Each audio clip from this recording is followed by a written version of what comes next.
It is now my very great honor and pleasure to introduce Paula Findlin, who needs no introduction whatsoever. Professor Findlin teaches at Stanford University in California.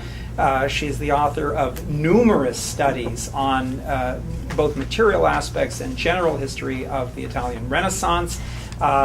She was telling me yesterday that at one point she inherited and had on her own 10 graduate students.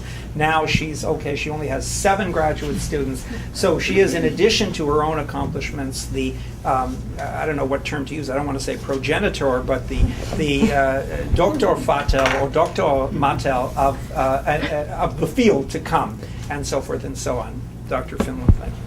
Well, thank you very much for the invitation to join the seminar. It's a pleasure to be here. And what I've done is to write a set of largely historiographic comments about the state of the study of material culture, both past and present, for early modern Italy, which has been a field that has played a very important role in the development of the history of material culture. And if time permits, at the end I may reflect a little bit on my own work, but I'm trying to actually be more impersonal in this kind of presentation, to talk about the field as a whole, and then inevitably, eventually, the personal will creep in. But I wanted to start with, when I was surveying and kind of catching up on some of the literature in this area, I found an anecdote that I thought really ought to be the starting point. And it's from a series of interesting articles that Patricia Allerston, who's been studying the secondhand clothing business in early modern Venice, has written. And these articles are filled with all sorts of wonderful stuff from the archives, but one anecdote in particular, in light of this seminar, caught my eye. And it is an episode that she describes in 1629, when Felice Magalotti, who is a converted Jew, I presume is of Florentine origin given his last name, arrives in Venice and needs to do some business in the ghetto.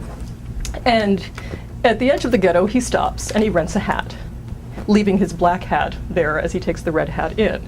And of course, Allerston uses this as a nice example of the fact, something that is well known to people who've studied the material culture of early modern Italy, which is they can rent absolutely anything in any of these cities, and actually I think well beyond the city at this time. But it also is, again, an example of one of the other points that has been raised by many historians of late medieval and early modern Italy, which is the utter elaboration of sumptuary laws, which is a subject that I think is very well known within the Jewish history of this period, as well as to historians of Christian Europe at this time.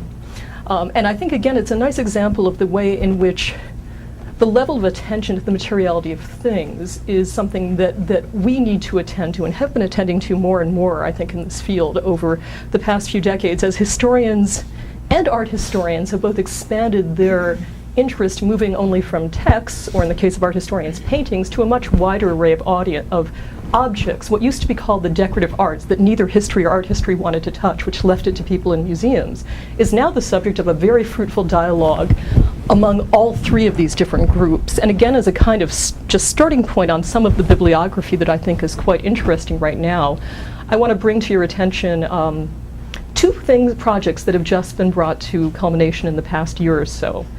One is a book by an art historian named Evelyn Welch, who teaches in the UK, that is simply entitled Shopping in the Renaissance. And it's got a wonderful bibliography. It is a very, I think, smart and interesting and extensive study of the market, both supply, demand, etc., and done in a way that I think is of interest to historians as well as art historians in trying to document, the nature of shopping, right, and the nature of the market in this period.